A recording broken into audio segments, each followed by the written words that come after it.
Welcome to Liberty Law Talk, part of Liberty Fund's online library of law and liberty. Your host is Liberty Fund Fellow Richard Reinsch. Our website is libertylawtalk.org, where you can subscribe, comment, find other episodes and links relevant to today's conversation. Our email address is mail@libertylawtalk.org. We'd love to hear from you. Today we are discussing with Professor David Bernstein his book, Rehabilitating Lochner, Defending Individual Rights Against Progressive Reform. Professor Bernstein is George Mason University Foundation Professor at the George Mason University School of Law. Among other publications, he is the author of You Can't Say That, The Growing Threat to Civil Liberties from Anti-Discrimination Laws, and Only One Place of Redress, African Americans, Labor Regulations, and the Courts from Reconstruction to the New Deal. He is also the author of over 60 frequently cited law review articles, review essays, and academic essays as well, and an array of publications. Professor Bernstein, welcome to Liberty Law Talk. Thank you very much. David, I wanted to ask you at the beginning, what precisely is the law doing in Lochner versus New York, the law that has been passed by the New York State Legislature? What does it proscribe, and what is the high-minded aspect, if we can say that, of the legislation, and what are kind of the other self-interested parts of the legislation? So in 1895, the New York State Legislature passed a law that broadly regulated bakeries, in particular bread bakeries. Most of the law's provisions were sanitary measures requiring, for example, that you don't allow animals to live in the bakery. People used to have cats to get rid of rodents, that you had to have sleeping quarters that were separate from the baking quarters and whatnot. But there was also provision that was put in to limit the hours that bakery workers could work from to 10 hours per day and 60 hours per week. And that's the part that was challenged in the case of Lochner versus New York. So in one sense, this was part of a sanitary reform measure, and the argument was that by restricting the hours of bakers, you're going to make sure that both the bread is more healthful because the bakery workers will be more cautious and less tired and whatnot, and also that the bakers themselves will be healthier, and that will be an important public spirited thing to make sure the bakers aren't getting too unhealthy because they're breathing in bread crumbs and whatnot, fumes all day. But the less public spirited part of this law was that a lot of bakeries in New York City in particular were owned by Jewish, French, and Italian bakers, and they had these big basement ovens in the basement because that's the only place where you could keep a heavy oven without collapsing the building. And they tended to work all day with the ovens. They didn't have shifts. There wasn't a factory, so the bakers were on call for 14, 16, even 18 hours a day sometimes. But they weren't necessarily working all those hours. That's why I mentioned they had sleeping quarters nearby. While the bread was in the oven, they'd take naps and whatnot, but they were on call for many hours. Meanwhile, there were unionized bakeries that were organized more in a factory system where basically there were 10-hour shifts. So one purpose of this law was the union wanted to drive out of business these smaller immigrant-owned bakeries that were competing with the factory bakeries. So the union supported the bakeries, the large bakery owners supported it, and they were opposed by the small bakery owners. Moreover, once the law was actually passed, it was enforced unequally. So it turns out that if you were a unionized bakery and you wanted to give your employees overtime, not only did the union not oppose this, I found evidence they actually signed contracts saying we'll work 10 hours per day plus overtime. There was no provision for overtime in the law. But meanwhile, union spies and others would go around to the non-union bakeries, and if anyone stayed more than 10 hours a day, even if it was an emergency situation, even if it was a voluntary situation, even if lots of overtime pay was offered, that person would get reported to the inspectors and would be arrested and charged with a criminal offense. So in the Lochner law, the Lochner case itself, in fact, Joseph Lochner, who was the defendant in the original case, he owned a small bakery in Utica, New York. He happened to be a German immigrant, and he had a long-running battle with the Bakers Union because starting when he allowed one of his workers to live in his house with him, which was against union rules, and the guy had nowhere else to go, and Lochner refused to throw him out. So after that, the union was out to get him because he could no longer be a unionized bakery. And the actual offense that he was alleged to have done was not that he was some Simon Legree, working his bakers for 20 hours a day for low pay, but he actually allowed one of his employees to stay late so he could teach him cake baking. So even a purely voluntary activity that was for the benefit of the baker himself, the bakery worker himself, was illegal under this law because really much of the point of the law was not so much to protect the health of bakers, but to drive out of business the competition with the unionized bakers. Let me ask you this question. The health aspect of the law, is there a consensus on this measure where workers frequently injured? Was bread frequently unsanitary or harmful to the public? And you talk about in your book, this kind of factors into the new form of jurisprudence where law is supported by a lot of scholarship, medical scholarship, or relevant expert data to make a case for police power action of the government. But what is this? Is this kind of a slam dunk case on this regard? Well, the sanitary parts of the law, the parts that were clearly health related, like I said, not having the cats living in the area where the bread was actually excuse me, we'll do that again. Like the parts of the law that were clearly sanitary in nature, like plumbing regulations or like not having animals living in the area where the bread was being made, those were not really controversial legally. No one challenged those aspects of the law.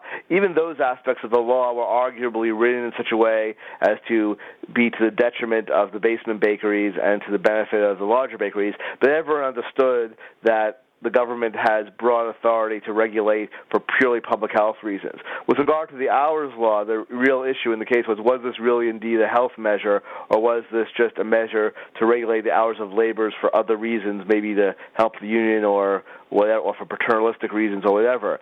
And there the bakers' union argued that consumption, which is lung diseases, we now call them tuberculosis, among other things, was a result of long hours in the bakeries, but they really were a little bit behind the times because already in the medical literature the germ theory of disease was gaining traction, and the leading scientists of the day recognized that tuberculosis was spread not through inhaling fumes but through contact with germs of people who have tuberculosis.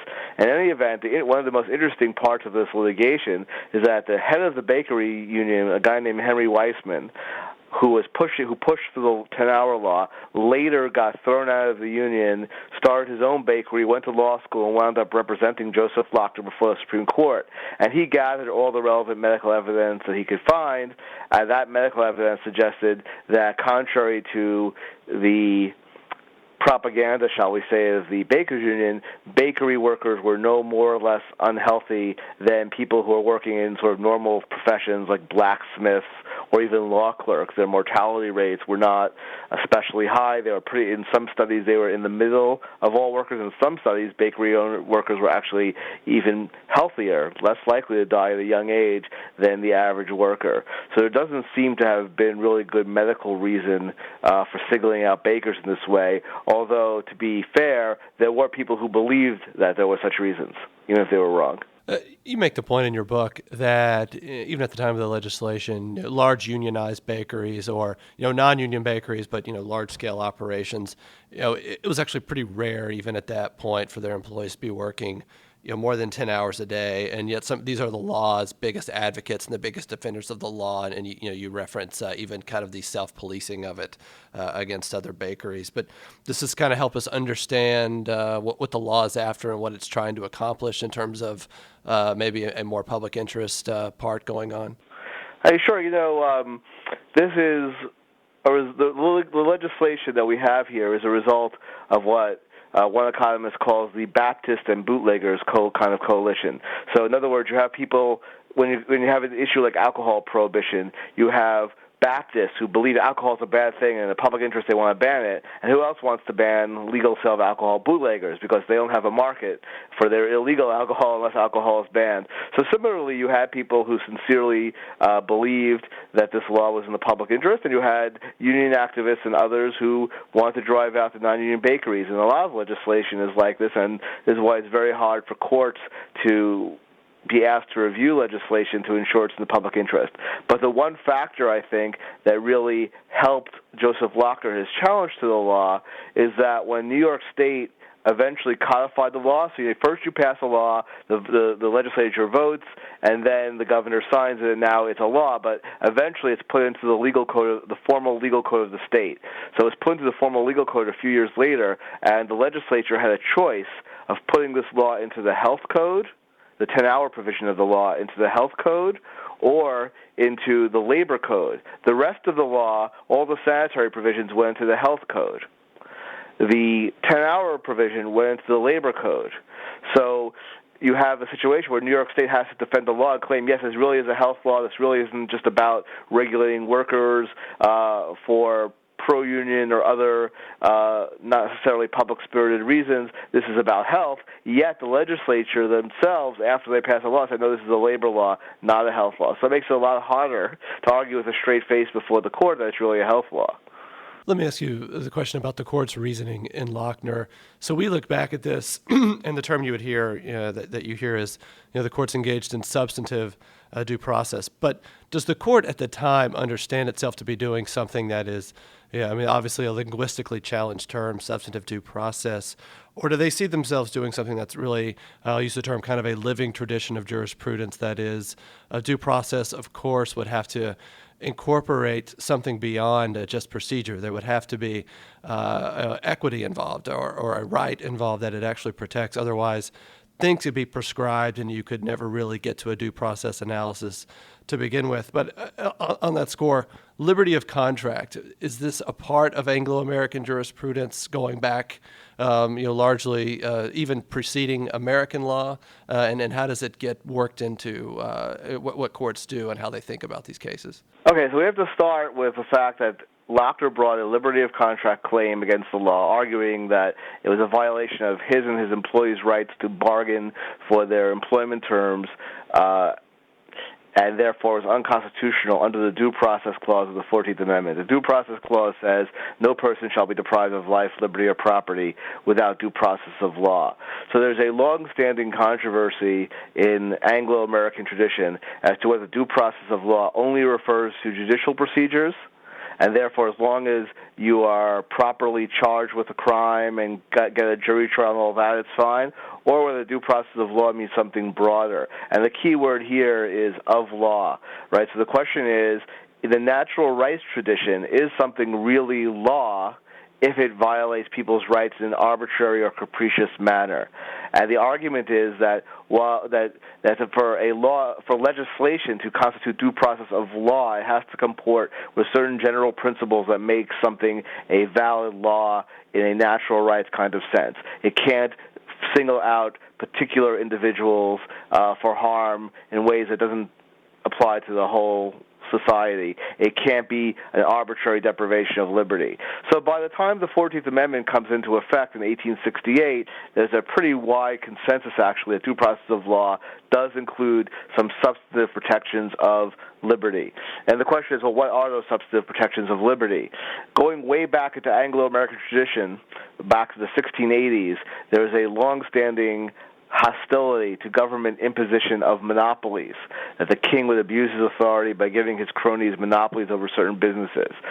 So in that sense, there was definitely a tradition of we don't want the government singling out certain groups for special treatment. There was also, in the American Constitution itself, a prohibition on state impairment of contracts that only applied to impairing contracts that already existed. But still, there was that protection of contract.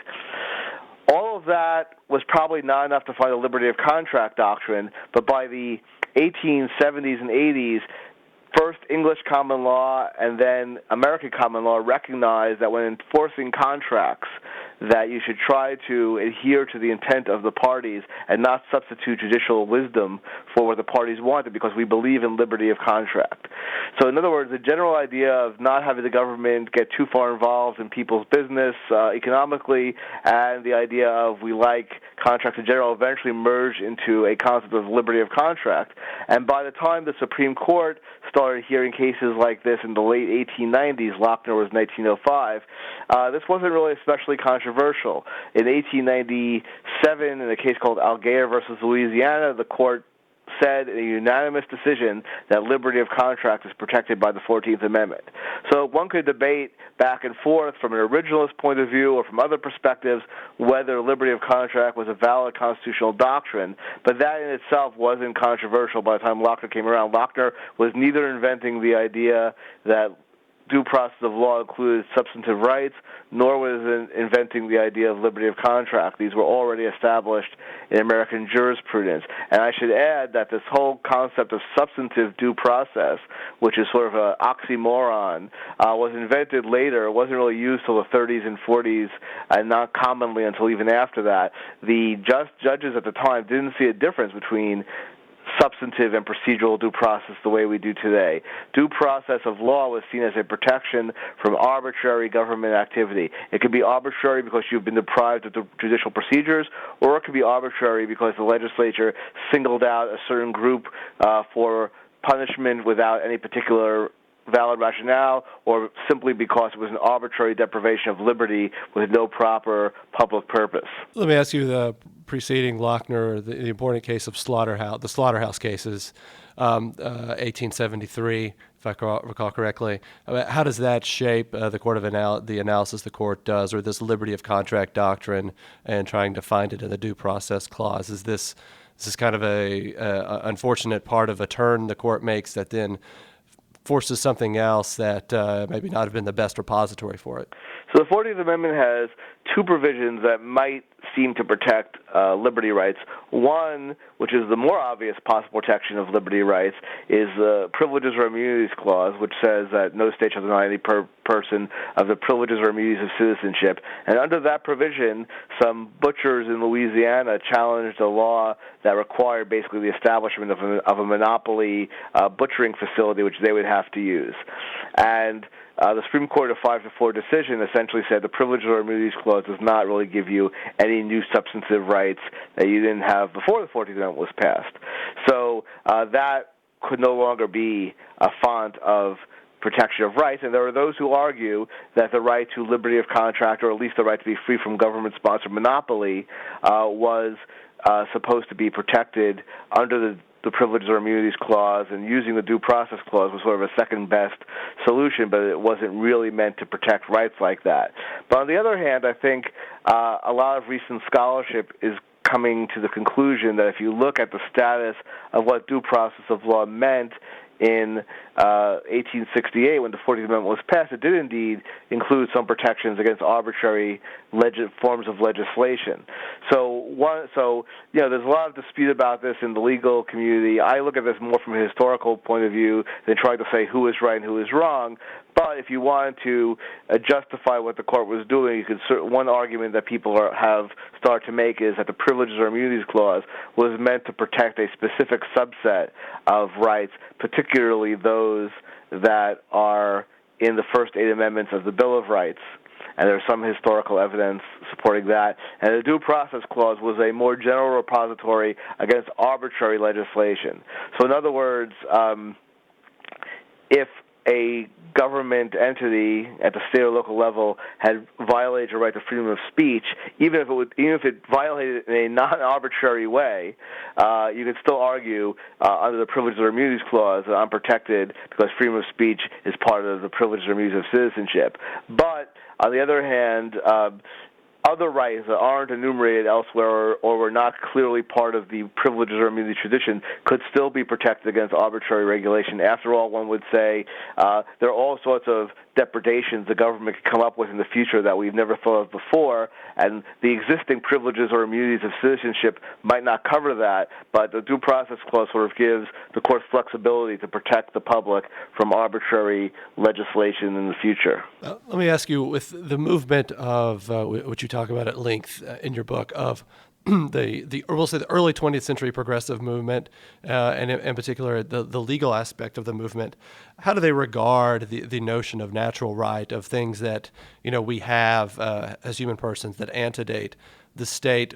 Their view of that, it seems, well, not seems, I mean, it is, it's clearly that these have to be shed. This is bad philosophy. This is something, historically that comes about in the 18th century, et cetera, et cetera. But the state must be free to move forward and advance society in all manner of ways forward. So the state needs a lot of power. Are they willing to recognize, as far as these rights go, are they willing to recognize any rights that precede the state, or is this largely there's nothing that limits state power? The early 20th century progressives, I guess the most important thing to understand about the early 20th century progressives is that almost the lawyer. Let me say this again. The most important thing to say, I'm still not doing it right. Excuse me. Let me clear my throat. The most important thing to understand about the leading legal academics and judges and writers about law in the early 20th century is that almost all of them studied in Germany. And of those who didn't study in Germany, they were all influenced by German legal philosophy. And the Germans were what we call legal positivists. If the government passes a law, that's the law. There's no such thing as legislation that's not law, the way the natural rights theorists believed. And this idea of natural rights and rights antedating government and rights that mean that a piece of legislation can't be considered proper positive law is really nonsense. And it's not just nonsense, it's pernicious nonsense because it prevents the government from reacting to modern conditions and doing what it needs to do to ensure the well-being of society. So the short answer is the progressives certainly did not believe in natural rights, and they not only didn't believe in it, they thought that this was the underlying flaw in the Constitution and in American constitutional law that had this background idea that there are some inherent limits to government. But of course, you make the point. I mean, so one broad caricature of Lochner is this is about free market ideology. Holmes' famous dissent, which you get into at some length. This is Herbert Spencer's social statics. The due process clause does not incorporate his extreme libertarian views, et cetera, et cetera. But one of the things you incorporate is this actually is a law that prevents people from being able to exploit their labor and advance themselves of their own volition and free will. So the state actually, in terms of progressing or moving us forward, and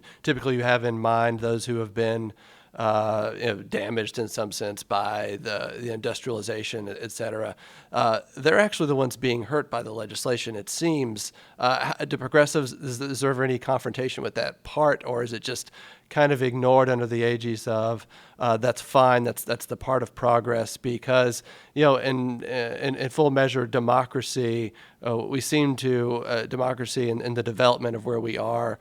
It's okay if we slight women, or it's okay if we slight the handicapped or minorities. Am I right in thinking that? So this is a sense in which progressive legal ideology combined with other trends in progressive thought. There was a lot of eugenics thought going on.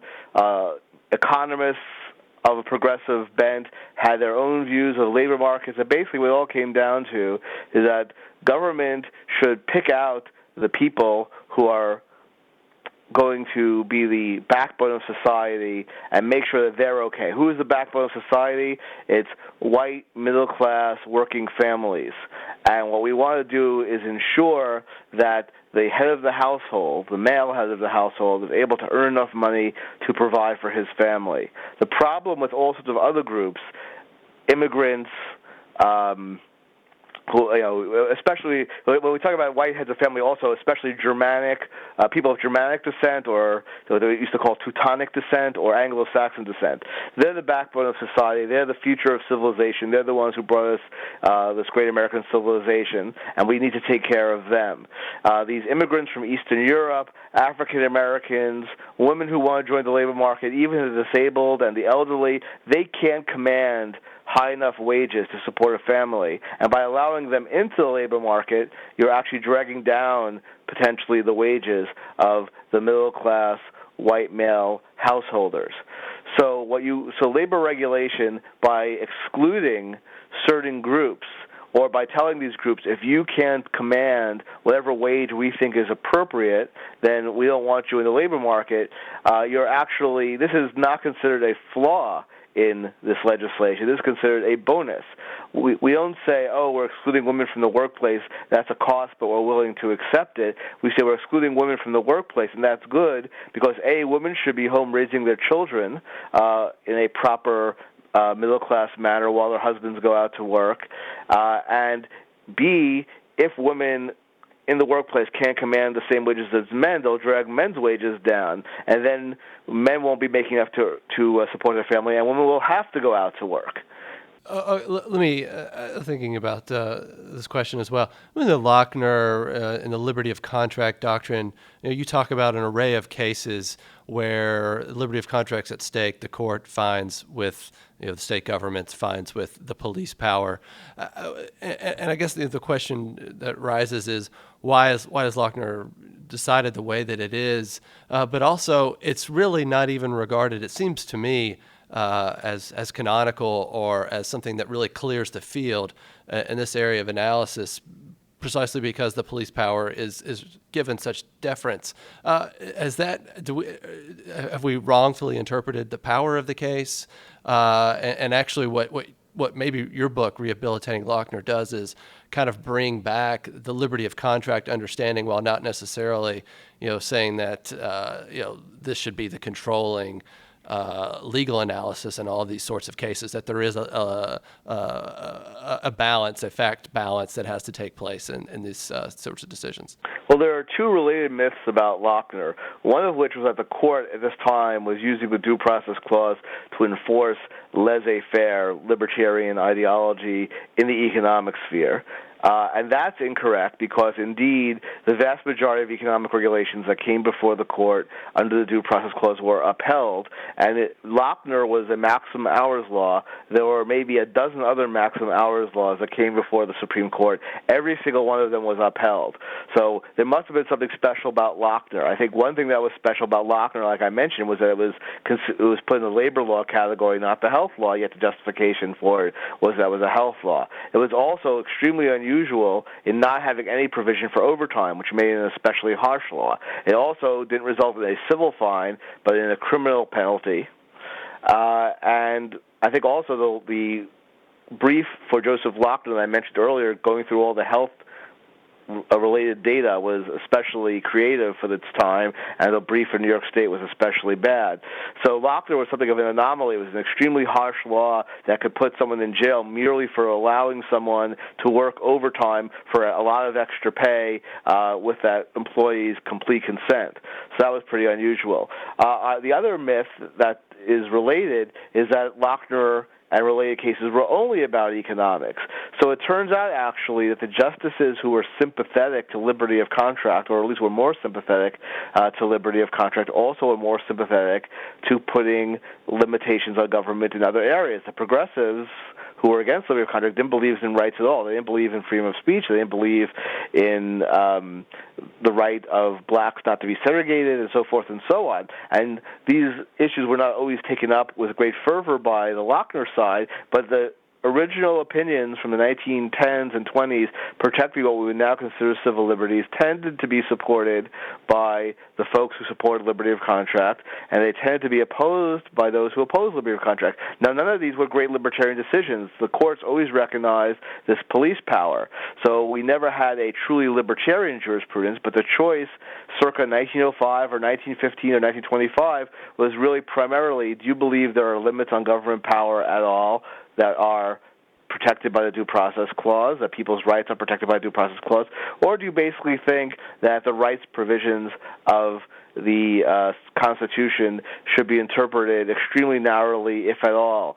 So the most important progressive intellectual probably of the early 20th century, the founder of the New Republic, said that the Bill of Rights creates a monarchy of law at the expense of the people. So here you have someone saying that it's not liberty of contract I don't like, it's not the property rights, it's not the contracts clause. I don't think any rights should be protected because they elevate rights over democracy, over the will of the people. So that's a pretty extreme ideology that almost no one today supports, yet this was entirely mainstream among the progressive opponents of Lochner. No, you mentioned Herbert Crowley. Also, he had a hard time with separation of powers. I didn't realize until reading your book that Justice Felix Frankfurter had called for the repeal of the Due Process Clause in the 14th Amendment. I couldn't believe that. That was interesting. I wanted to ask you this question, see if you've given thought to this. As I was reading your book, I was thinking of the famous debate between Justice Anton Scalia and Richard Epstein over economic liberties being recognized by the Constitution. And Justice Scalia, towards the end of the debate, suggests that it would lead to a renewed activism on the bench, the very thing that the conservative movement has been striving against really since the Warren Court, because precisely you would authorize federal courts to sit in judgment of state legislation on a continued basis. Was he right in that argument, or is it likely to think that a common law type reasoning process would develop and have a balance between, say, liberty of contract and the police power of the states? Well, I think historically we could see that while some of the opinions of the Supreme Court in the early 20th century were controversial, they never went as far as some of the Warren Court or Burger Court opinions in overturning the ability of legislatures to make laws. So Lochner, in cases like that, were limited by the police power. So if you could show there was a health rationale or even a morals rationale, the law would pass muster, and the vast majority of laws did. By contrast, under modern jurisprudence, say Roe v. Wade, there were basically no abortion regulations were allowed under almost any circumstances. So the rights became absolute. So one danger, though, that Scalia has a point, because we now see rights as more absolute, perhaps if we recognized economic rights today, there would be the danger that courts would actually apply them in a more absolute way than they did during Lochner. But I want to get to a broader point here, which is the idea that judicial restraint as such is a conservative idea. If you look back historically, the judiciary was always considered the repository of people's liberties and a way of having educated lawyers who are members of an elite class protect long-term the rights of the people and democracy, for that matter, from short-term enthusiasms of the public. Conservatism was always traditionally skeptical of popular movements and so forth, because populist movements tend to be dangerous to property rights and to liberty and so forth. As you mentioned, the conservative movement chose in the 1960s to oppose the Warren Court, not really so much on originalist grounds in those days, and not so much that they were interpreting the Constitution in a bad way, but on this grounds, as you said, of judicial restraint. The judiciary should stay out of things. And in doing so, ironically, conservatives like Robert Bork and Scalia took up the ideology of people like Felix Frankfurter and Louis Brandeis and Learned Hand and Oliver Wendell Holmes, all of whom were associated with the progressive movement, and all of whom, except maybe for Holmes, would have clearly been considered to be well on the left in their day, and they made this part of conservative ideology. So as my friend Randy Barnett said, until pretty recently, the debate we were having in American constitutional law was between the new progressives, modern liberals, who rejected Lochner and liberty of contract but still wanted to protect some rights, the rights they liked, under the Due Process Clause, and old progressives whose ideology has now been adopted by modern conservatives. But this ideology of judicial restraint per se is not what we would consider a traditional conservative ideology, and indeed, now that originalism has become a dominant methodology among conservative legal academics, it's not consistent with originalism. Originalism doesn't tell you whether you should be restrained or unrestrained. It tells you how to interpret the Constitution. In some cases, that means that we should be restrained because the Constitution doesn't speak to this issue. In other areas, if the Constitution does speak to this issue, it's assumedly the job of the judiciary to enforce the Constitution, regardless of whether this will be considered quote-unquote activist or not. Let me ask you, liberty of contract in Lochner carries forward in important cases in the later 20th century. You talk a few of them: Meyer versus Nebraska, Pierce versus Society of Sisters. How does it do so?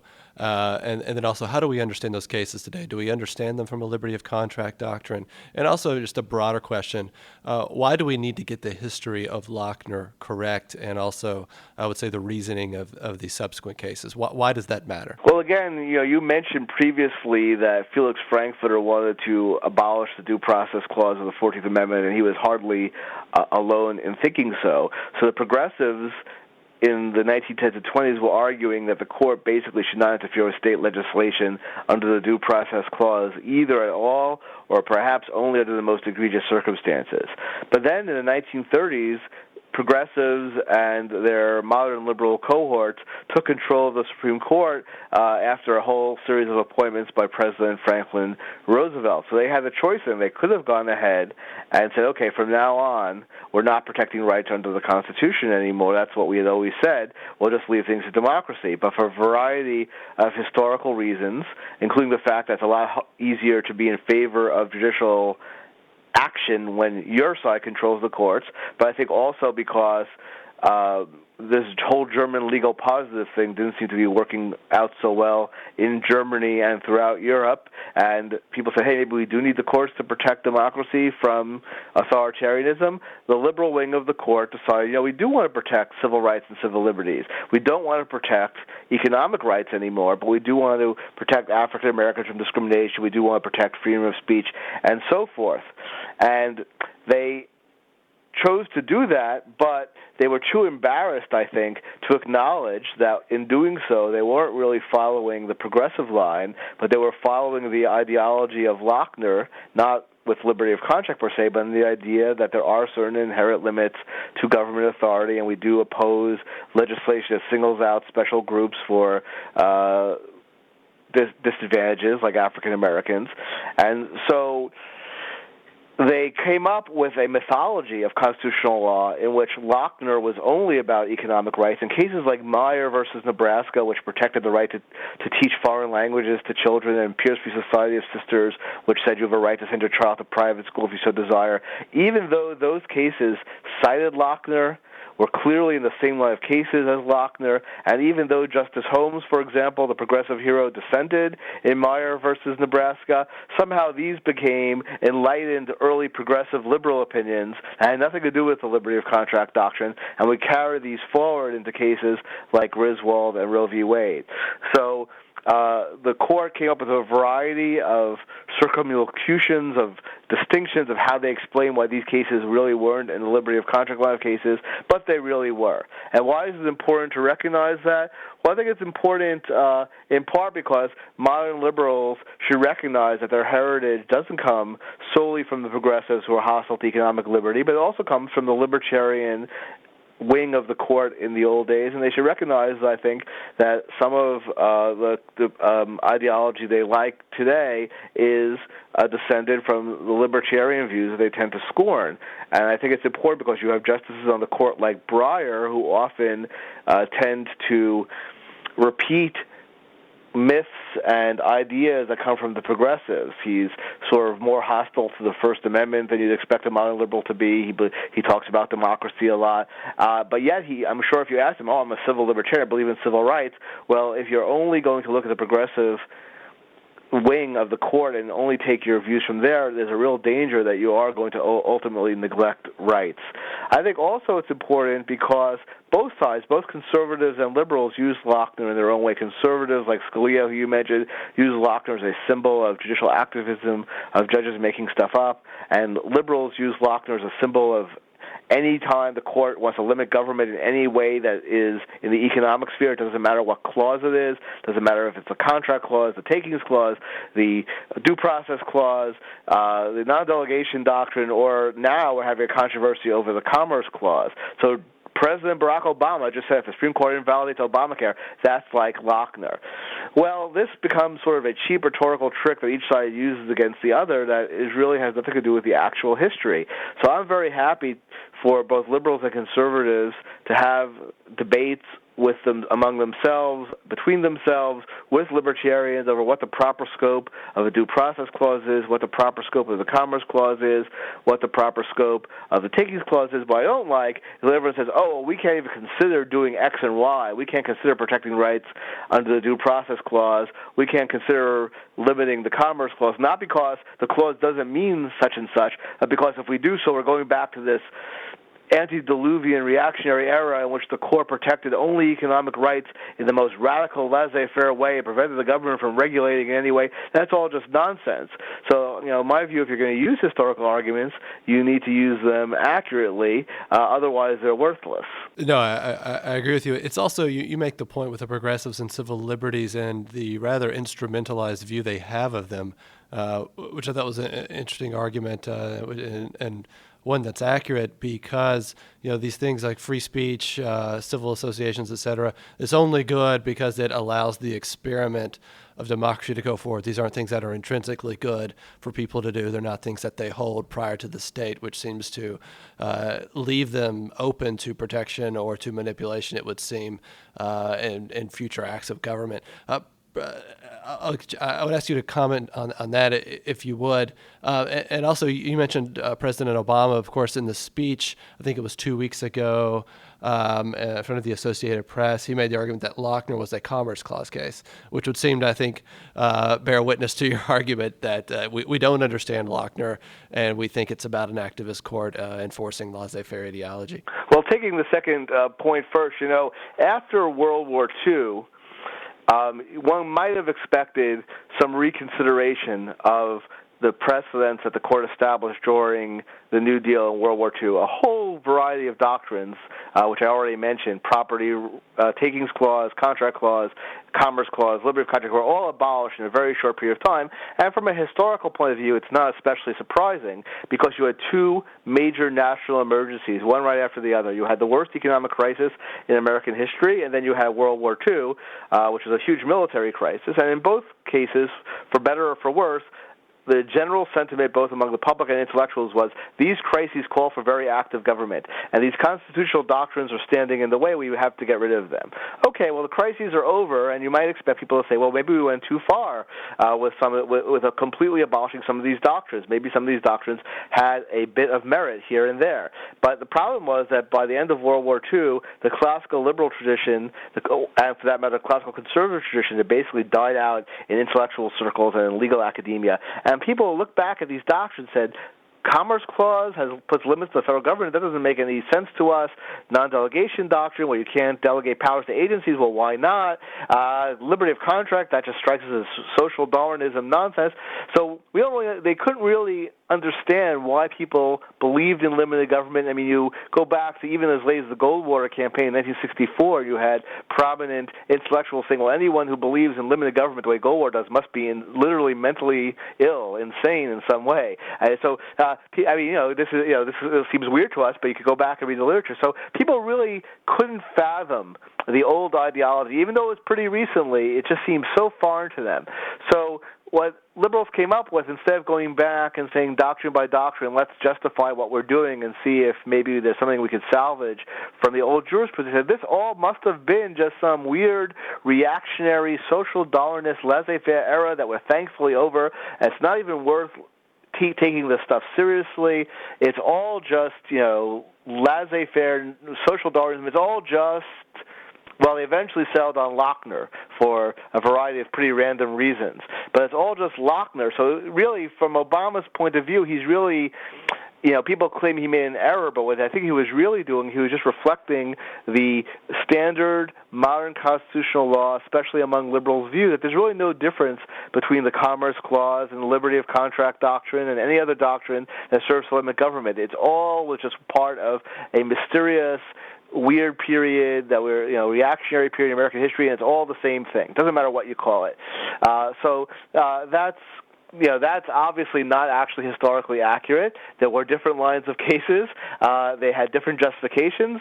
They had different textual provisions. And indeed, the Supreme Court, for example, said in a 5-4 decision in 1923 that you can't regulate child labor by the federal government because that violates the Commerce Clause. But they also said 9-0 that states can regulate child labor however they want, basically, because that's within the police power.